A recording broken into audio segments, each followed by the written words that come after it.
The first gunshot nearly took off Zara Galloway's hat as she stepped from the stagecoach, dust swirling around her ankles in the afternoon heat. Centralia, Wyoming Territory, 1877, a place that already felt like it wanted her dead. "Watch yourself, miss," the stagecoach driver called down, not bothering to help her with her trunk. "Town ain't too friendly to strangers these days, especially not lady schoolteachers." Zara squared her shoulders and lifted her chin. After 22 years of life and the last 3 spent teaching in Boston, she'd come west for a fresh start, not to be intimidated. The telegram offering a position had seemed like providence after her father's death left her with nothing but debts and painful memories. "I can manage, thank you," she replied, her voice steadier than her hands as she reached for her luggage. The second shot rang out from the saloon across the dusty street, followed by raucous laughter. This one wasn't aimed at her, but it made her flinch nonetheless. "Miss Galloway." A stern voice called her name, and Zara turned to see a thin woman with gray streaked hair pulled into a severe bun. "I'm Mrs. Finch, head of the town council. We've been expecting you." The older woman's eyes swept over Zara's travel-worn appearance with undisguised disappointment. Her expensive but now dusty traveling suit, once the height of Boston fashion, seemed absurdly out of place here. "You're smaller than I expected," Mrs. Finch remarked. "Not much to you at all, is there? Centralia needs a teacher who can handle herself. Most don't last more than a month." Zara felt her face flush. "I assure you, Mrs. Finch, I'm quite capable. We'll see about that," the woman cut her off.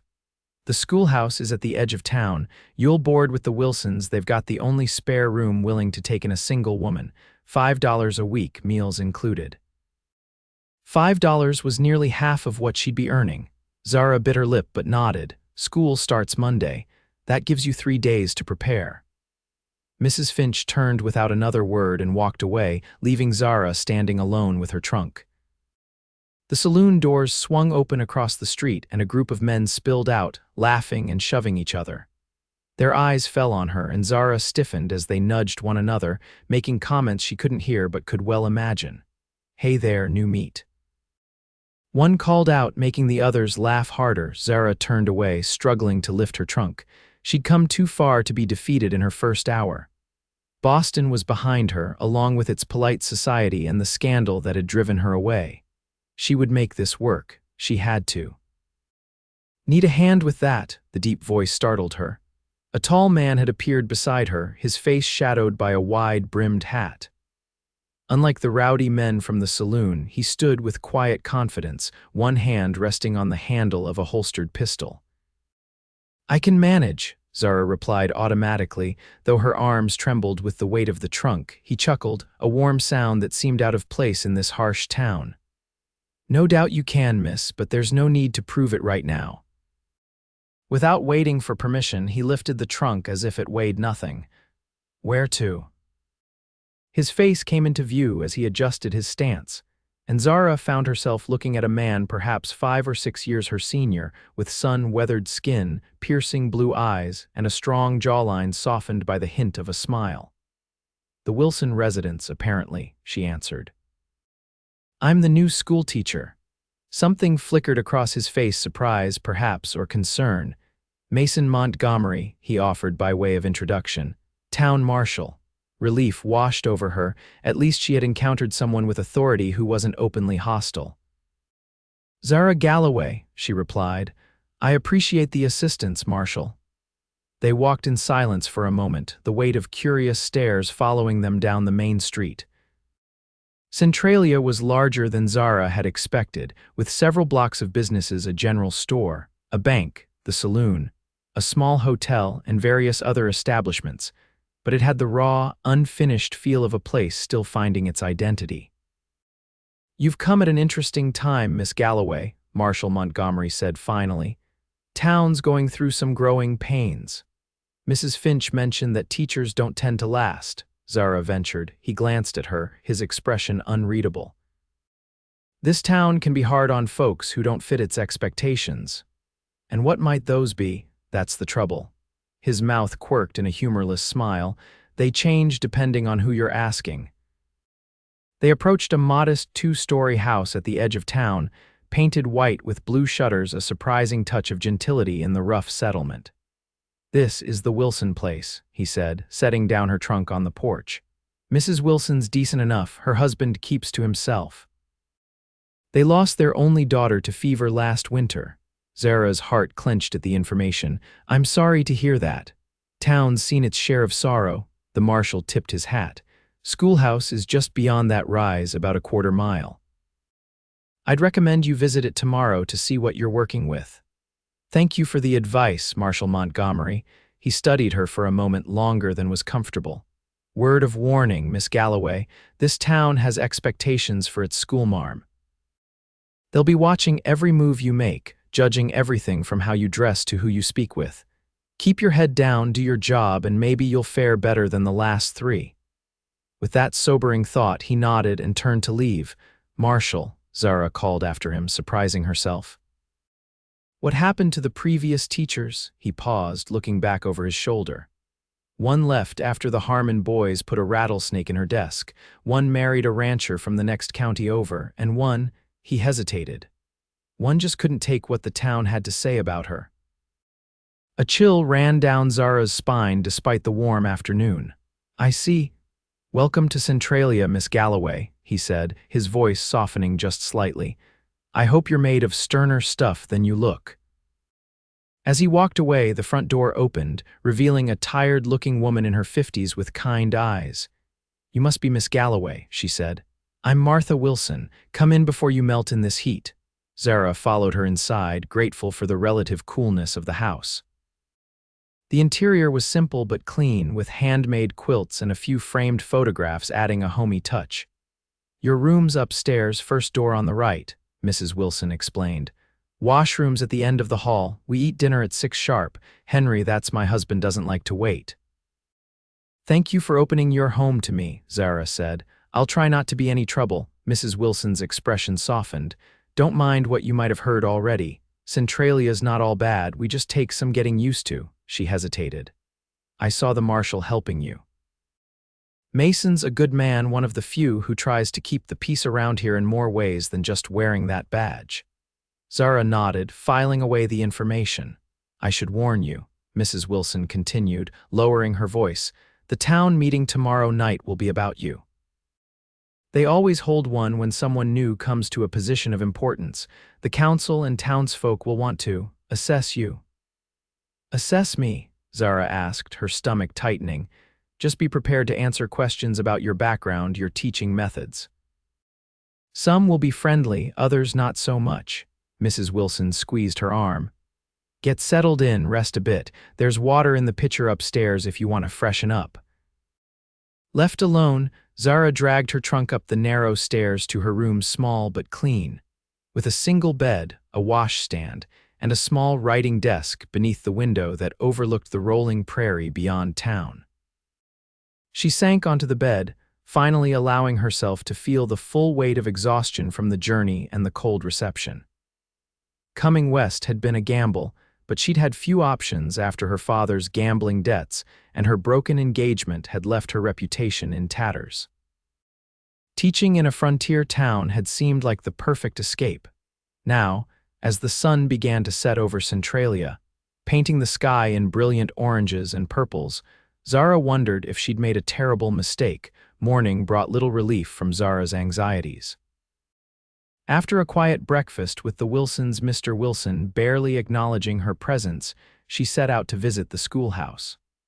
The walk gave her time to observe Centralia in daylight. The town was showing signs of prosperity. New construction alongside weathered buildings, wagons bringing supplies, women shopping at the general store. Yet there was an underlying tension she couldn't quite define. The schoolhouse stood isolated on a slight rise, a simple one-room wooden structure with a small bell tower. Inside, Zara found conditions better than she'd feared but worse than she'd hoped. Mismatched desks, some carved with crude images and words, filled the room. A pot-bellied stove stood cold in one corner. The teacher's desk was sturdy enough, though one leg had been reinforced with what appeared to be a fence post. Bookshelves held a meager collection, some primers, a few well-worn McGuffey readers, a Bible, and a damaged dictionary. The blackboard was cracked but usable. Not exactly the Boston Latin School, is it? Zara whirled around to find Marshal Montgomery leaning against the doorframe, arms crossed over his chest. He looked different in daylight, younger perhaps, but with lines around his eyes that spoke of burdens beyond his years. "I've taught with less," she replied, which wasn't entirely true. He stepped inside, boots echoing on the wooden floor. School registers in the desk drawer. 27 students last term, ages 6 to 16. Attendance drops during planting and harvest. Zara opened the drawer and found a leather-bound ledger. "Thank you. I wasn't expecting such specific information from the town marshal. I make it my business to know what happens in Centralia." He walked to the window, looking out at the town below. "Besides, I was on the committee that hired the last teacher." "And what happened to make her leave?" Zara asked, flipping through the register. "People in this town have long memories and hard opinions, Miss Galloway." Miss Prescott made the mistake of publicly criticizing how the Harper family raises their children. Next thing, rumors started that she was improper with the older boys. His jaw tightened. "By the time I sorted out it was lies, she'd already packed her bags." Zara closed the book slowly.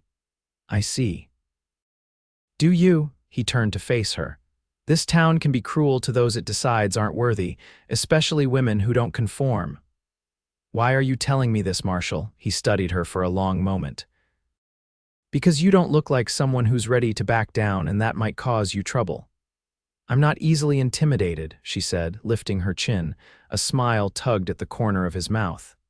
"I believe that, Miss Galloway. Just be careful who you stand up to." He gestured to the room.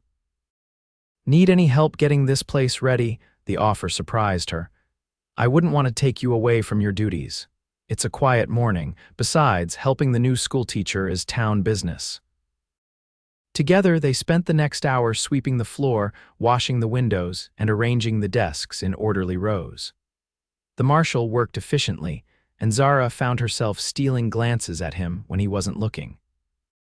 He moved with the easy confidence of a man accustomed to physical labor despite his position of authority. "You're not what I expected in a town marshal," Zara commented as they finished. "And what did you expect? Someone older, perhaps, more." She searched for the right word. "Rough around the edges," he supplied, amusement in his eyes. "Precisely. I was a lieutenant in the Union Army. After the war, I drifted west like many men. Found myself here 3 years ago when the previous marshal was shot by cattle rustlers." He shrugged.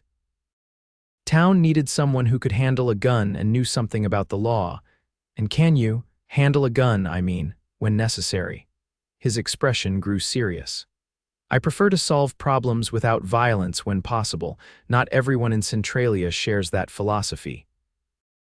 The schoolhouse bell rang suddenly, startling Zara. Mason's hand had moved instinctively to his gun before he relaxed. "Just testing it," Zara explained. "It seems to be in working order." "Good," he said, then glanced out the window. "I should get back to town. Don't forget the meeting tonight." 7 o'clock at the town hall. "I'll be there," Zara promised, though the thought filled her with dread. As he reached the door, he paused. "A bit of advice, Miss Galloway. When they ask about your past, and they will keep it simple. This town loves nothing more than a scandal to dissect." Before she could respond, he was gone, leaving Zara to wonder just how much the marshal knew about her reasons for coming west. The town meeting was worse than Zara had anticipated. The town hall, really just a large room above the bank, was packed with residents of Centralia, all eager to size up their new schoolteacher. Mrs. Finch called the meeting to order, and Zara found herself standing before the crowd, feeling like a specimen under examination. "Miss Galloway comes to us from Boston," Mrs. Finch announced, making it sound like an accusation rather than a credential. "She claims to have teaching experience, though we've had limited opportunity to verify her references." "I assure you my credentials are in order," Zara said, trying to keep her voice steady. "I taught at the Blackwell School for Girls for 3 years, and why would someone leave such a prestigious position to come to Wyoming Territory?" asked a portly man near the front who had been introduced as Mr. Harmon, the banker. Zara had prepared for this question. My father passed away recently. With no family remaining in Boston, I sought a new beginning. I've always been fascinated by the West. It wasn't entirely a lie. Her father had died, though his passing had left her not only orphaned but destitute and socially compromised by his gambling debts. As for fascination with the West that had developed only after she realized she needed to get as far from Boston as possible. Young women don't come west alone unless they're running from something, called a voice from the back.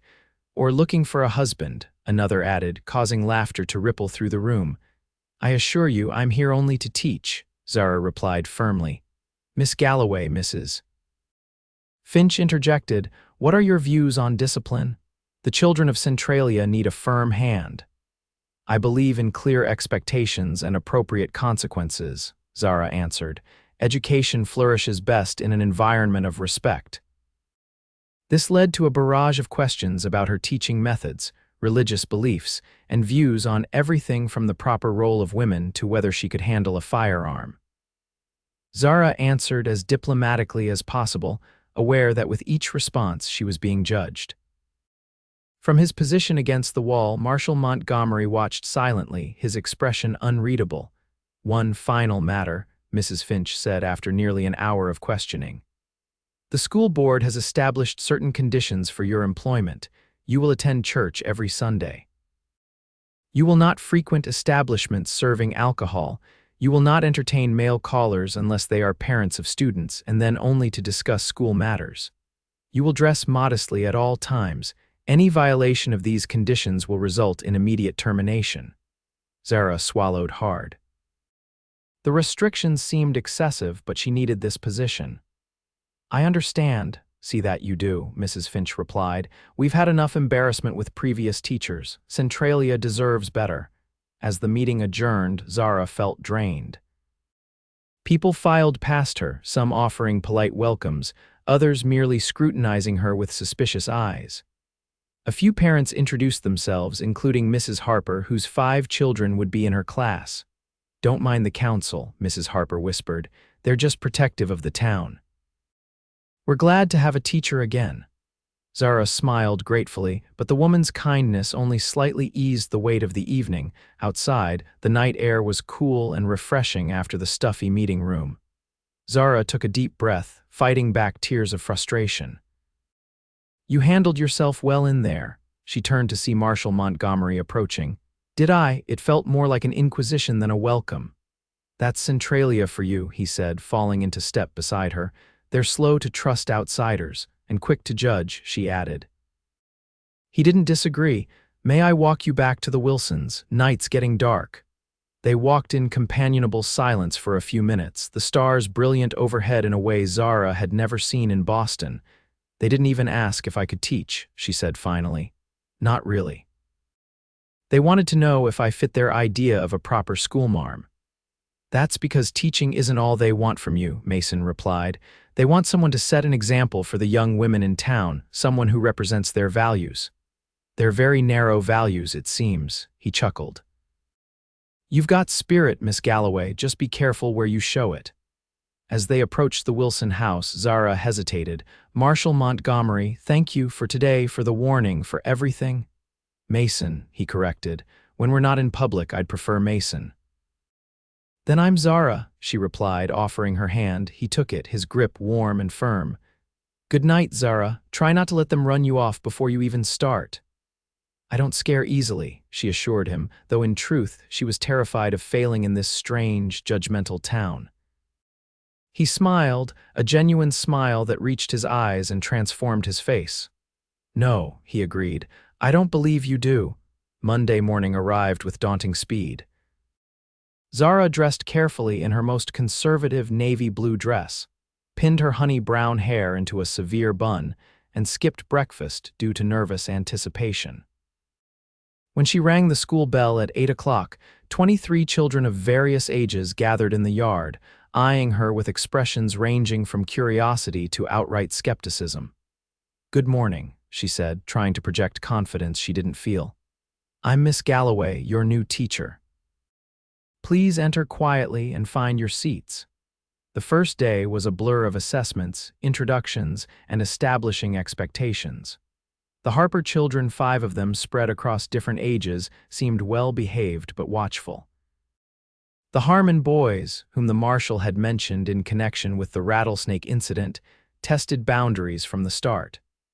12-year-old Joseph Harmon was particularly challenging, whispering comments that made other students snicker. By afternoon, Zara had developed a pounding headache, but also a clearer sense of the educational challenges before her.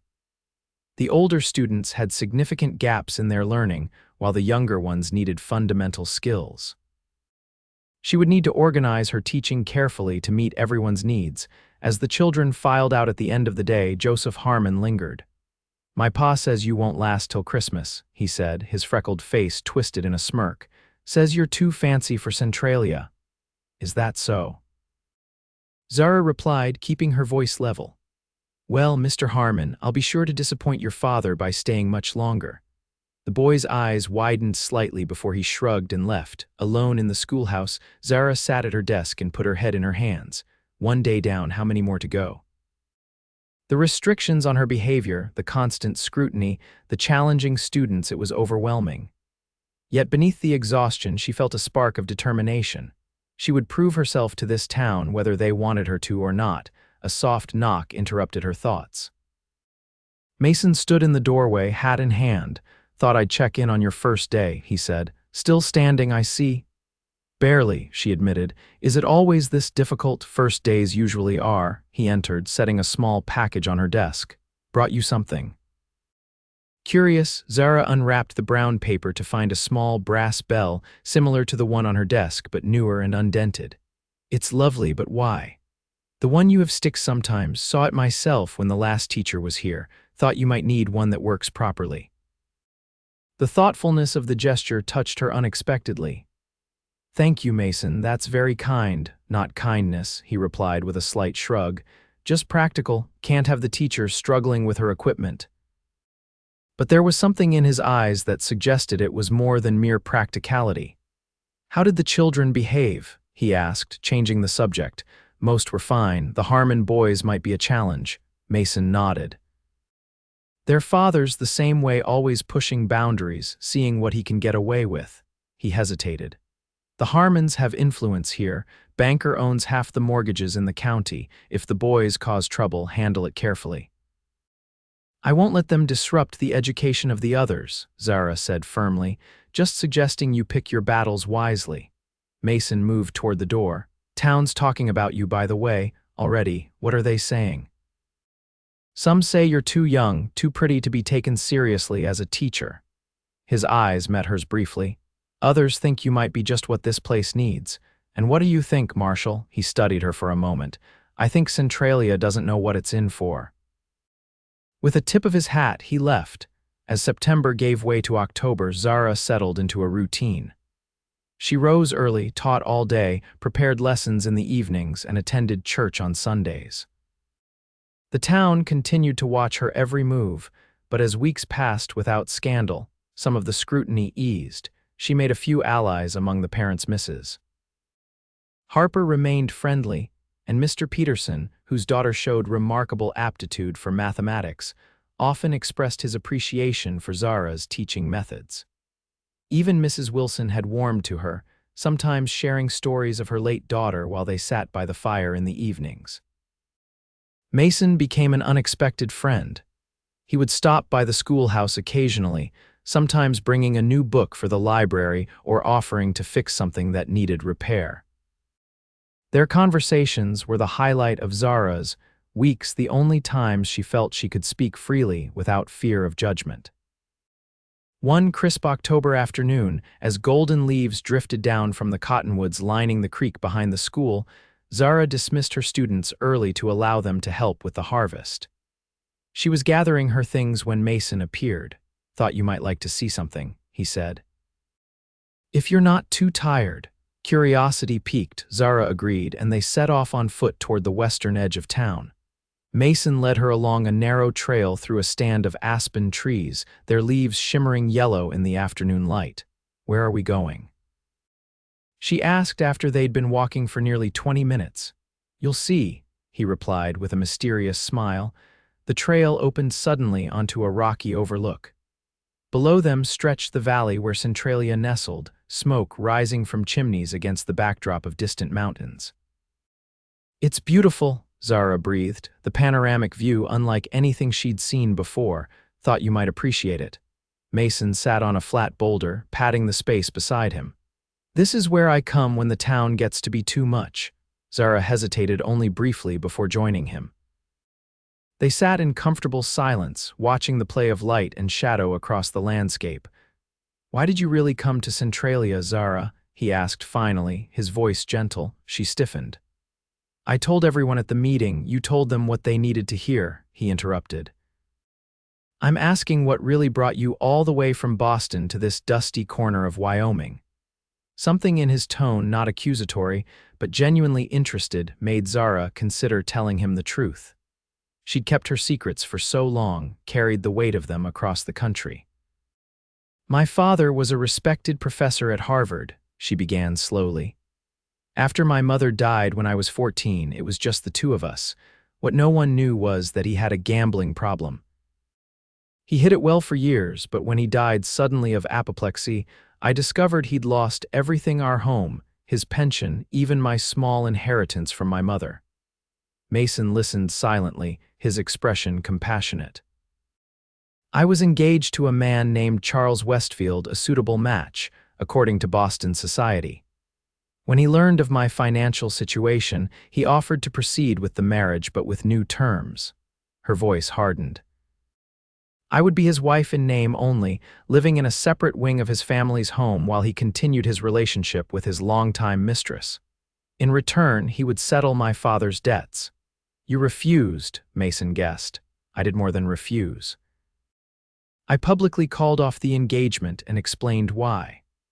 Zara's hands trembled slightly at the memory. "Boston society doesn't look kindly on a woman who embarrasses a prominent family.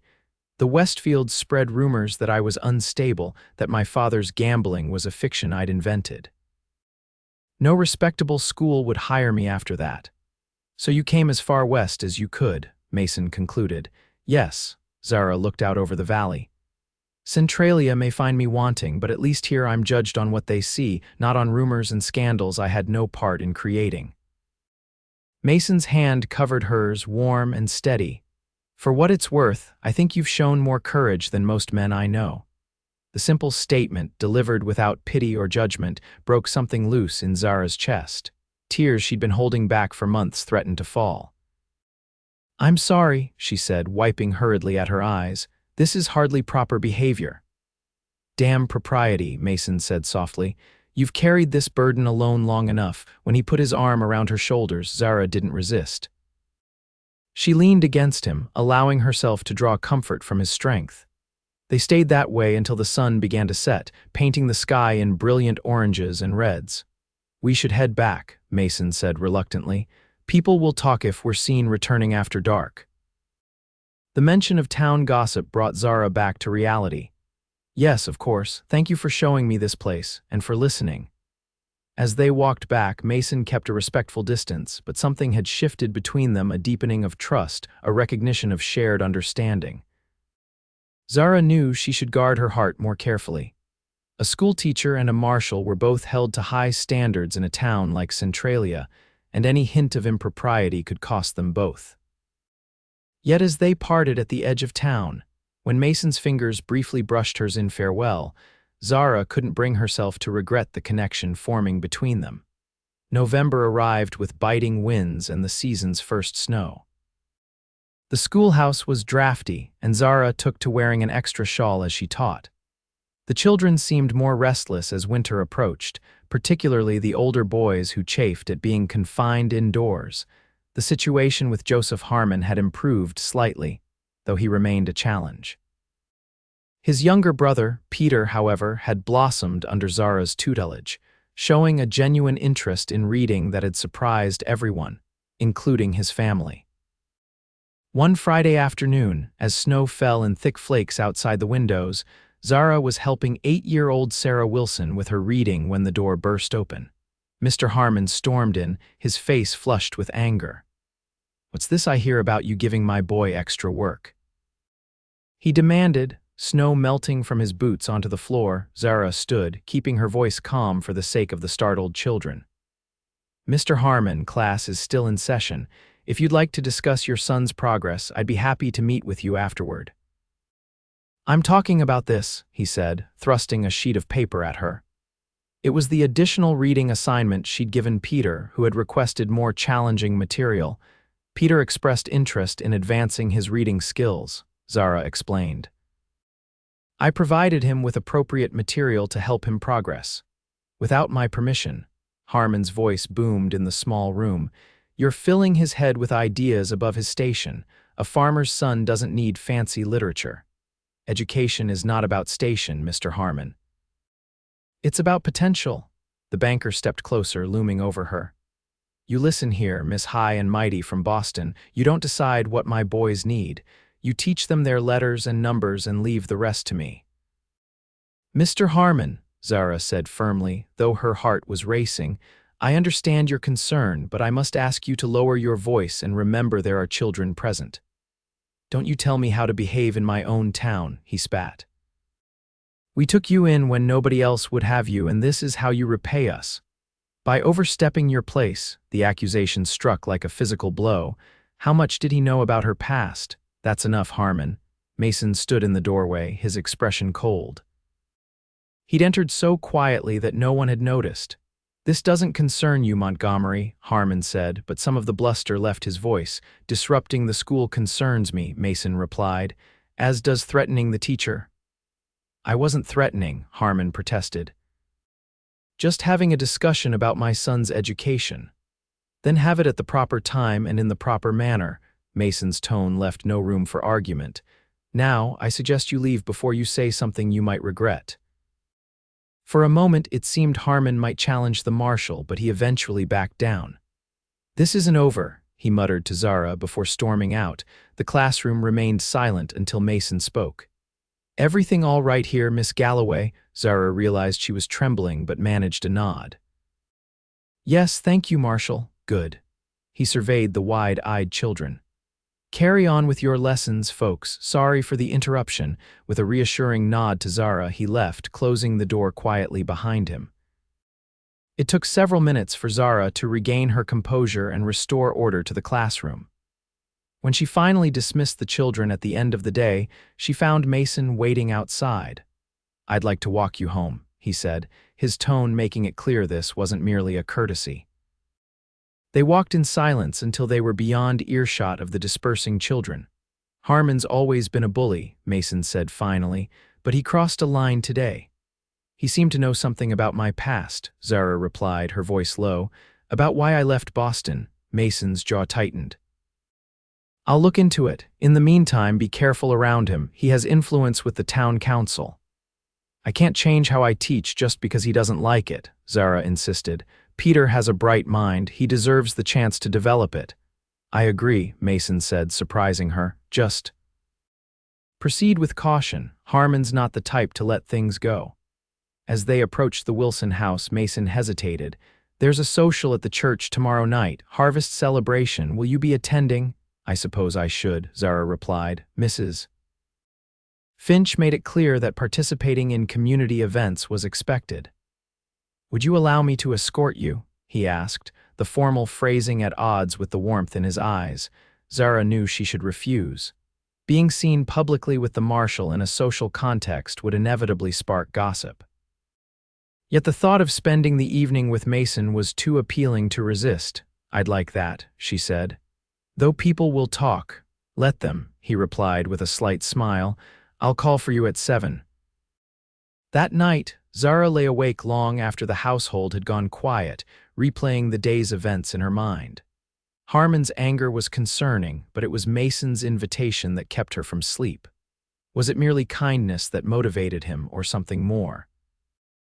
And if it was something more, what could possibly come of it? A schoolteacher in a frontier town lived under constant scrutiny. Any hint of impropriety could cost her position. Yet when she thought of Mason, his quiet strength, his integrity, The way his eyes crinkled when he smiled, Zara found herself willing to risk the town's judgment.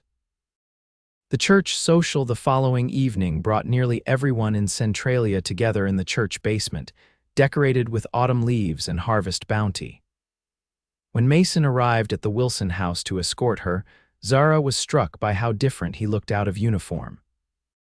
He wore a clean white shirt, dark vest, and his best trousers. He'd even trimmed his beard. "You look lovely," he said as she descended the stairs in her best dress, a deep green with modest lace at the collar and cuffs. "Thank you," she replied, feeling a blush rise to her cheeks. "You clean up rather well yourself, Marshal."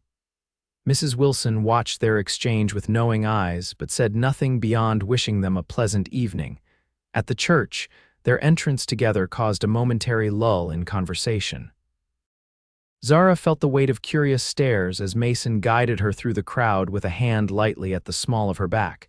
Mrs. Finch approached immediately, her expression unreadable. "Miss Galloway, Marshal, how nice of you both to join us." "Wouldn't miss it, Mrs. Finch," Mason replied smoothly. "Miss Galloway was kind enough to accept my escort this evening." "Indeed." The older woman's gaze moved between them. "Well, Miss Galloway, several of the mothers have been hoping to discuss the Christmas program with you. Perhaps you could join them while the Marshal attends to other social obligations." It was clearly a dismissal, and Zara had little choice but to acquiesce. As she was led away, she glanced back to see Mason watching her with a mixture of amusement and resignation. The evening progressed predictably. Food was shared, music played, children ran about while adults conversed in groups determined largely by social standing. Zara found herself constantly surrounded by mothers of her students, effectively prevented from spending any time with Mason. It was nearly 10 o'clock when she finally managed to break away, stepping outside for a breath of fresh air. The night was clear and cold, stars brilliant overhead. "I was beginning to think they had you under guard," Mason said, materializing from the shadows beside the church. "They might as well have," Zara replied with a soft laugh. Mrs. Peterson spent 20 minutes describing in excruciating detail how her grandmother made cranberry sauce. Mason chuckled, moving to stand beside her. They were partially hidden from view of the church entrance by a large spruce tree, its branches heavy with snow. "I'm sorry if my invitation caused difficulties," he said. "It didn't," Zara assured him, though Mrs. Finch made it quite clear that the teacher and the Marshal being seen as a couple was not part of her plan for Centralia. "And what about your plan, Zara?" Mason asked quietly. "Does it include the possibility of a Marshal who finds himself thinking about a certain schoolteacher far more than is probably wise?" Her heart quickened at his words. "I came to Centralia to start fresh, to build a new life. I didn't expect." She hesitated, searching for the right words. "I didn't expect to meet someone who makes me question whether that life should be lived alone." Mason took her hand, his thumb tracing circles on her palm. "I've never been one for flowery words or grand declarations. But I want you to know that in a town that's quick to find fault, I see only strength and courage when I look at you." He was standing so close now that Zara could feel the warmth of his breath in the cold air. When he leaned down, she lifted her face to meet him, and their lips came together in a kiss that was gentle yet filled with promise. It lasted only moments before the church door opened, spilling light onto the snow. They stepped apart quickly as a group of children ran out, laughing as they chased one another through the drifts. "Perhaps not the most discreet location," Mason murmured, though he didn't look particularly regretful. "No," Zara agreed, her cheeks flushed with more than just the cold. "Though I find I don't regret it, nor do I." His expression grew more serious. "But we should be careful, Zara. Centralia isn't kind to those who challenge its sensibilities." "I'm beginning to think that might be exactly what this town needs," she replied. As they returned to the social, walking a respectable distance apart, Zara caught sight of Mr. Harmon watching them from across the room, his expression calculating. A chill that had nothing to do with the winter night ran through her. Whatever was developing between her and Mason, it seemed they would have obstacles beyond mere town gossip to overcome. December arrived with bitter cold and shorter days. The schoolhouse stove struggled to keep the room warm, and Zara, often taught with her students, gathered close to its meager heat. Despite the challenges, she found herself happier than she'd been in years. Her students were making progress. She'd developed genuine friendships with several townspeople, and her relationship with Mason, though still discreet, had deepened into something that gave her hope for the future. They were careful to maintain propriety in public, limiting their interaction to brief conversations and the occasional shared meal at the hotel restaurant where others were always present. In private, usually during walks on Sunday afternoons or late evening visits at the schoolhouse while she prepared lessons, they spoke of their pasts, their dreams, and increasingly, a shared future. 2 weeks before Christmas, Zara stayed late at the schoolhouse preparing decorations for the holiday program. The children had been practicing songs and recitations for weeks, and excitement was building throughout the town. Even Mrs. Finch had softened slightly, approving Zara's plans for the celebration without her usual criticism. Zara was hanging paper snowflakes from the ceiling when the door opened, admitting a blast of cold air and Mason, his coat dusted with snow. "You shouldn't be here alone after dark," he said, though his smile belied the scolding. "I lost track of time," she replied, stepping down from the chair she'd been standing on. "The program is in 3 days, and I wanted everything to be perfect." Mason shrugged off his coat, hanging it by the door. "Let me help. What needs doing?" Together they finished the decorations, their conversation flowing easily from school matters to town gossip to more personal topics. As they worked, Mason told her about his plans to build a house in the spring on a small piece of land he'd purchased at the edge of town. "Nothing fancy," he said as he tied a ribbon on the small tree they'd set up in the corner. 2 bedrooms, a decent-sized kitchen. Room enough to start a family someday. The casual mention of family made Zara's heart skip. They hadn't spoken explicitly of marriage, though the direction of their relationship seemed increasingly clear to both of them. "It sounds wonderful," she said softly.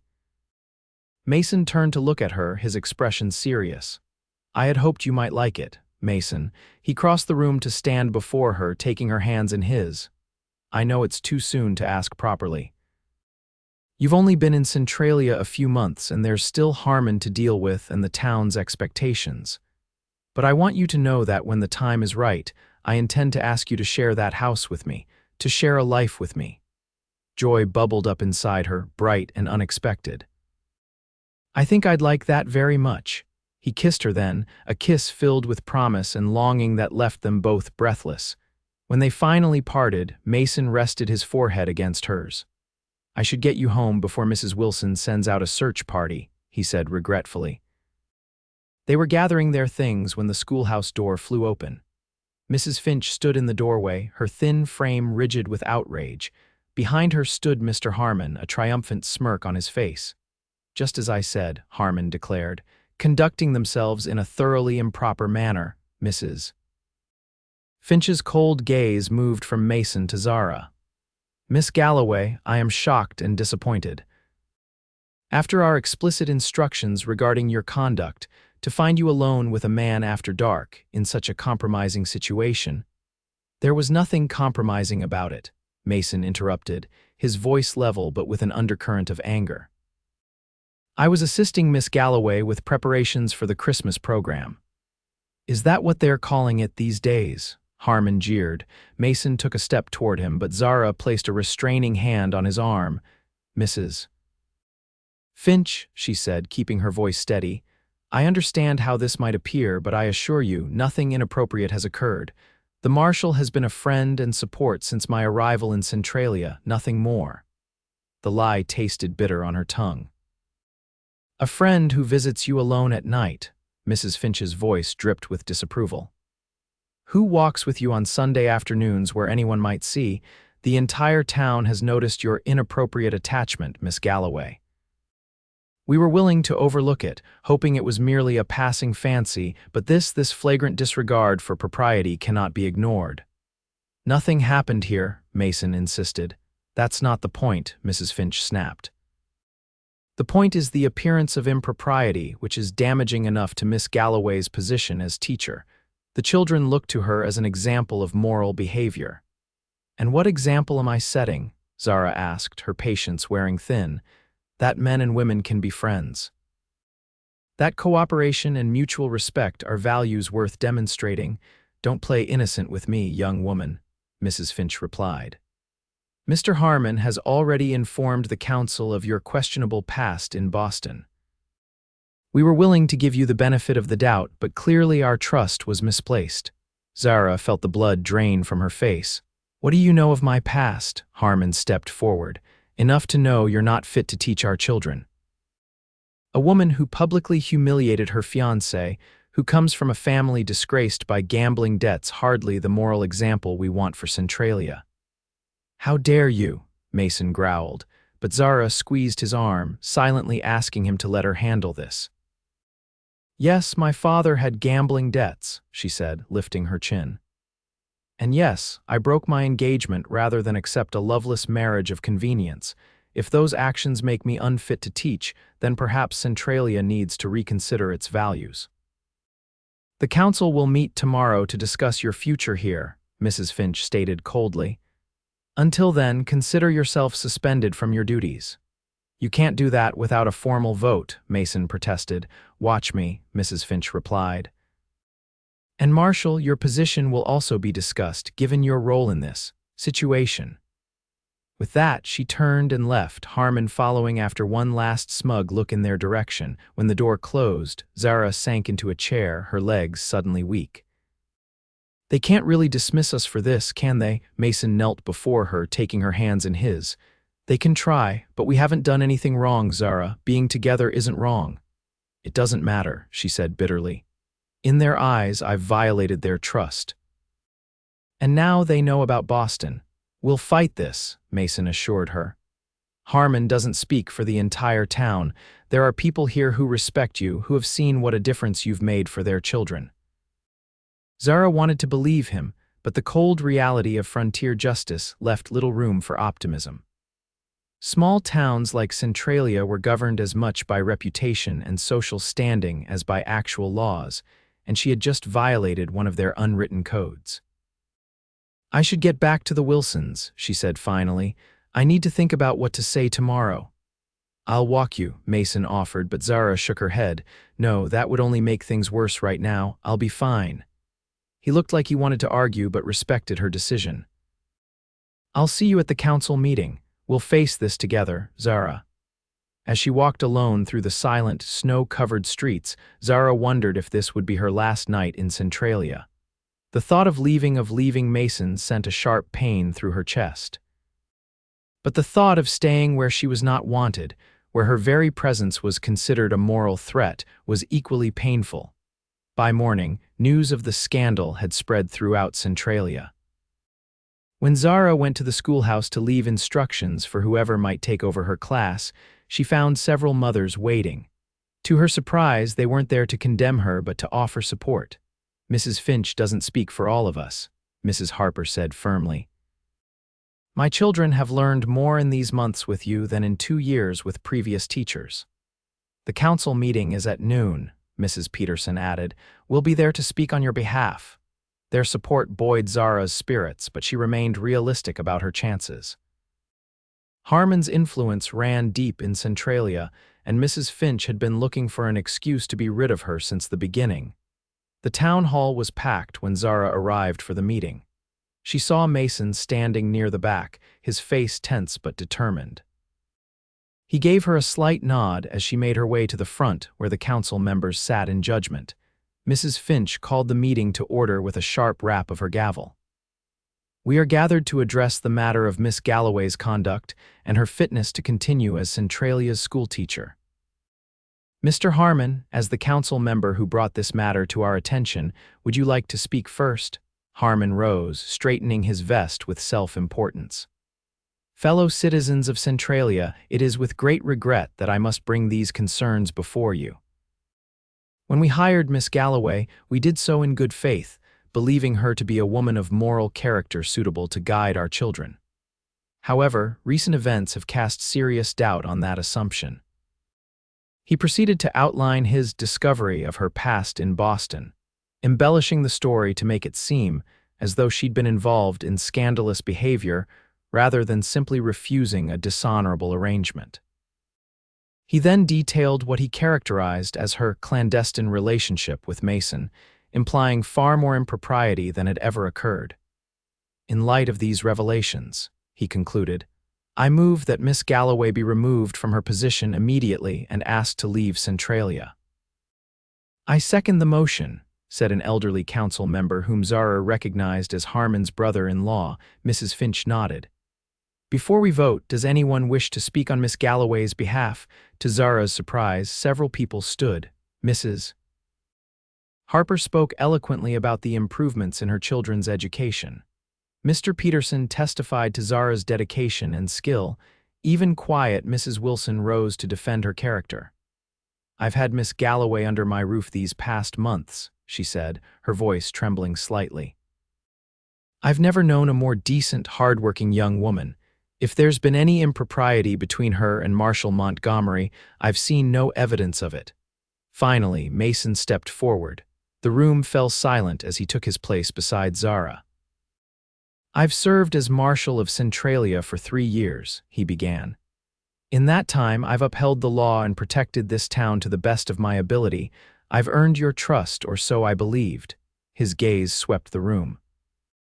Now I find that trust means nothing when set against gossip and personal vendettas. He turned to face Harmon directly. You've had it out for Miss Galloway since she encouraged your younger son to read beyond the basics. You've been looking for a way to discredit her, going so far as to write to Boston for information about her past. Murmurs rippled through the crowd. Harmon's face flushed. I was doing my duty to protect this town. You were pursuing a personal grudge, Mason countered. And now you're using the council to settle it. Mrs. Finch banged her gavel. That's quite enough, Marshal. Your relationship with Miss Galloway has compromised your judgment in this matter. My relationship with Miss Galloway, Mason said, his voice carrying clearly through the room, is something I'm proud of. Yes, I care for her. Yes, I hope to make her my wife someday. But we've conducted ourselves with honor and respect, which is more than I can say for those who have spread rumors and innuendo about us. The declaration sent a shock through the room and through Zara herself. Though they had spoken of a future together, he had never stated his intentions so publicly or definitively. Mrs. Finch recovered quickly. That's as much an admission of guilt as we need. A schoolteacher engaged in a romantic relationship while unmarried is not the moral example we want for our children. Then I have a solution, Mason said. If the only objection to our relationship is that we're unmarried, then let's remove that obstacle. He turned to face Zara fully, taking her hands in his. This isn't how I planned to ask, and it's certainly sooner than I intended, but sometimes life doesn't wait for perfect moments. His voice softened. Zara Galloway, will you marry me? Not just to silence these accusations, but because I love you and want to build a life with you. The room fell utterly silent. Zara looked into Mason's eyes and saw nothing but sincerity and love. In that moment, the council, the town, the accusations, all of it fell away, leaving only the two of them. Yes, she said, her voice clear and steady. Yes, I will marry you, Mason Montgomery. A cheer erupted from the back of the room, the Harper children, who had snuck in despite being told to wait outside. Their enthusiasm broke the tension, and suddenly there were more cheers, mixed with some grumbling and a few outright objections. Mrs. Finch banged her gavel repeatedly until order was restored. This dramatic gesture doesn't change the facts, she insisted. Miss Galloway's past remains problematic, as does the fact that you two have been conducting yourselves inappropriately before any vows were exchanged. Oh, for heaven's sake, Agatha, called a voice from the crowd. It was Mrs. Wilson, surprising everyone with her boldness. The girl broke an engagement to a man who wanted to keep her like a porcelain doll while he carried on with another woman. I'd say that shows moral fiber, not a lack of it. And as for impropriety, added Mrs. Harper, I don't know what evidence you have beyond finding them decorating a Christmas tree for our children. If that's a scandal, then half the town should be brought before this council." The tide of public opinion seemed to be turning. Mr. Peterson stood.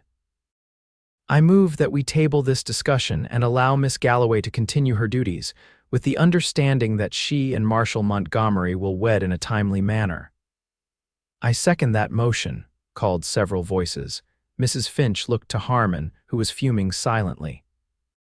When it became clear that he had lost this battle, he stormed out, slamming the door behind him. "Very well," Mrs. Finch said tightly. "All in favor of Mr. Peterson's motion," a majority of hands went up, including those of several council members. "Motion carries," she announced, clearly displeased. "Miss Galloway, you may return to your duties. The Christmas program will proceed as planned." As the meeting broke up, people came to congratulate them, some genuinely happy, others clearly just conforming to social expectations. Through it all, Mason kept Zara's hand firmly in his, a tangible promise of support. "That was quite a proposal," Zara said when they finally had a moment alone. "Not my finest hour," he admitted with a rueful smile. "I had planned something a bit more romantic for the spring." "I thought it was perfect," she assured him, squeezing his hand. "Though I'm not sure Mrs. Finch will ever forgive us for turning her disciplinary hearing into an engagement announcement." "She'll come around," Mason said. "They all will, eventually." Centralia isn't as hard-hearted as it sometimes appears. As they left the town hall, snow began to fall gently, adding a layer of pristine white to the town. Zara looked around at the place that had, against all odds, become home. "You know," she said, "when I first arrived, I heard someone say that Centralia called me worthless."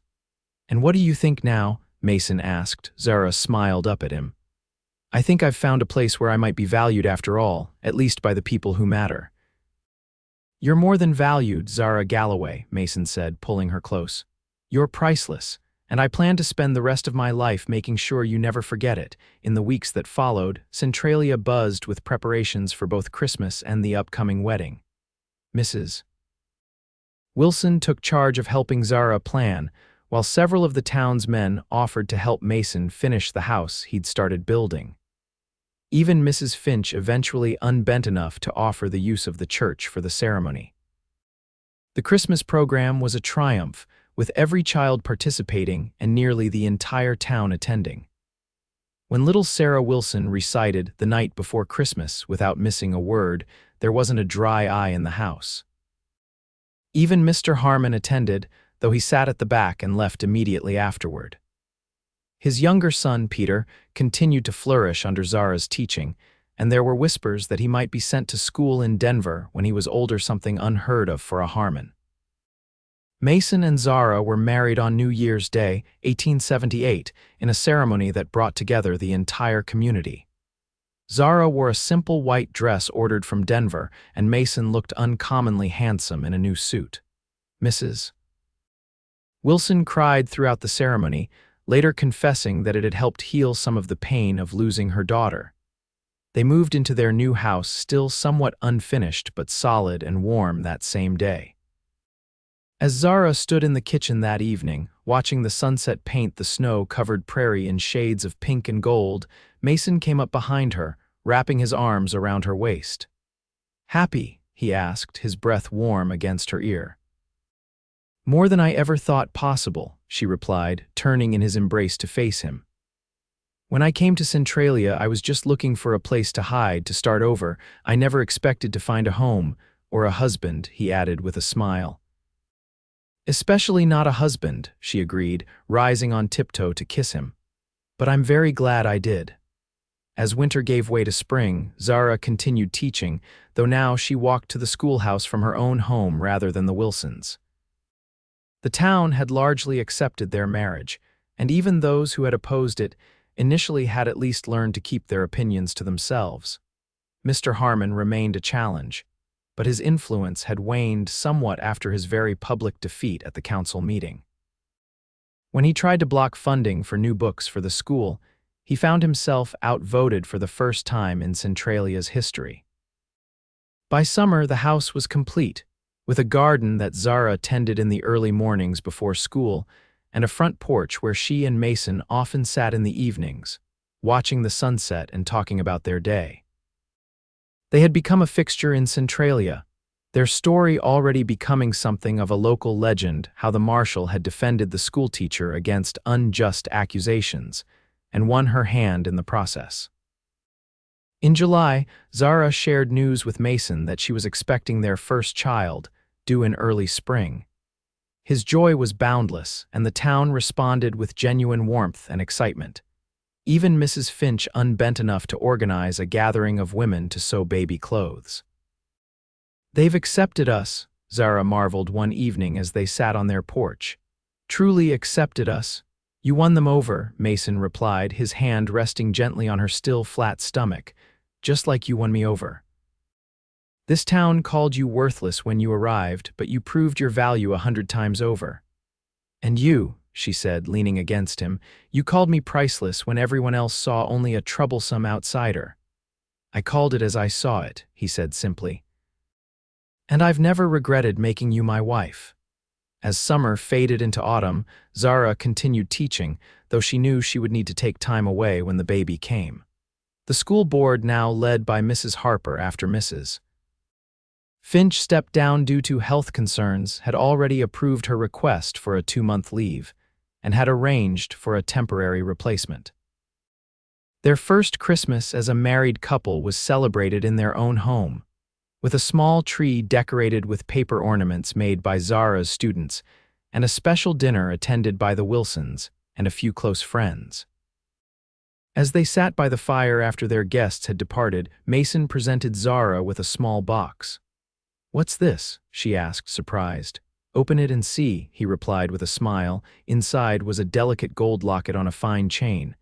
When she opened it, she found a tiny photograph of Mason on one side. The other was empty, for the baby, he explained. "Once he or she arrives." Tears filled Zara's eyes as she fastened the locket around her neck. "It's perfect, thank you." In March of 1879, Zara gave birth to a healthy baby boy whom they named James Wilson Montgomery, honoring both Mason's father and the Wilsons, who had been such an important part of their lives in Centralia. As spring bloomed across the prairie, Zara often sat in the rocking chair on their front porch, nursing James and watching the town in the distance. Centralia was growing, new buildings were going up, more families arriving each month. The railroad was coming, bringing progress and opportunities. Mason had been elected to the town council, and there was talk of him running for mayor when old Mayor Collins retired. "What are you thinking about?" Mason asked, coming home one evening to find her still on the porch, James sleeping peacefully in her arms. "About how much has changed," she replied. "A year and a half ago I stepped off that stagecoach terrified and alone. Now look at us." He sat beside her, his arm around her shoulders, his other hand gently stroking their son's downy head. "Best decision I ever made, offering to carry your trunk that day." Zara leaned against him, contentment washing over her. "Do you think we'll stay in Centralia? Forever, I mean." "I can't think of anywhere I'd rather be," he answered. "This town gave us each other, it gave us James. It's become home." "Yes," she agreed. "Home." As the sun set over the prairie, painting the sky in brilliant hues of orange and pink, Zara thought about the journey that had brought her to this moment. From the scandal in Boston to the suspicion in Centralia, from a woman seeking refuge to a woman who had found purpose and love, it had been a path she could never have predicted, but wouldn't change for anything. The town that had once called her worthless had become the place where she found her true value. And the man who had seen her worth from the beginning had given her a love beyond price. Years later, when Centralia had grown into a prosperous town with a proper school building named Montgomery School in honor of its longest-serving teacher, people would still tell the story of the Boston schoolteacher who came west to start anew and the marshal who saw what others couldn't. Their children, James and the 2 daughters who followed, Emma and Catherine, grew up hearing the tale from townspeople who had witnessed it firsthand. "Your mama saved this town from its own narrow-mindedness," Mrs. Wilson, now in her 80s, would tell them. And your papa saved her from loneliness. That's what love does, it saves us when we don't even know we need saving. And in the quiet of their bedroom after decades of marriage, Mason would still sometimes whisper to Zara as they drifted to sleep, "They called you worthless, but I always knew you were priceless." To which she would always reply, "And you made me your wife, the best gift I could ever receive." In a town built on second chances and hard-won respect, theirs was a love story that became legend not because it was perfect, but because it was real. The teacher and the marshal, the outsider and the protector, finding in each other exactly what they needed just when they needed it most. And Centralia, for all its initial harshness, had provided the foundation for that love to grow, a love that, like the town itself, had weathered storms and emerged stronger. A testament to the power of seeing value where others saw only flaws, of recognizing worth in a world quick to judge. A priceless love indeed.